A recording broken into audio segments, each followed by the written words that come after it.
Malta tinsab mal-aqwa 20 pajjiż fid-dinja biex wieħed iħalli pajjiżu u jibni ħajtu hawnhekk wara l-pandemija.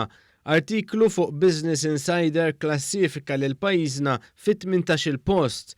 Dan l-artiklu għamel lista ta' 20 pajjiż demokratiku li huma ideali sabiex Amerikani jemigraw fihom minħabba t-temp u l-ħajja affordabbli fihom.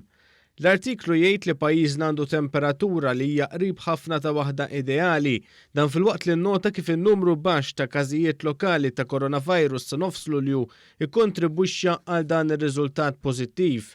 Iżda l-artiklu nnota wkoll kif pajjiżna għandu punteġġ baxx fuq l-indiċi li jaċċetta migranti li huwa ta' 4.95 inqas mill-medja Ewropea ta' 5.34.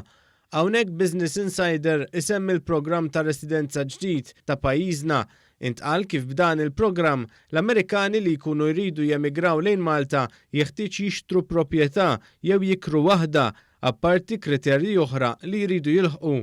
F'din il-lista pajjiżna saħansitra klassifika qabel l-Iżvezja u r-Renju Unit. Dan filwaqt li New Zealand, l-Urugwaj u l-Awstralja klassifikaw fl-ewwel 3 postijiet ta' din il-lista. Din tal-aħħar tibqa' l-iktar pajjiż ideali biex wieħed jemigra fih.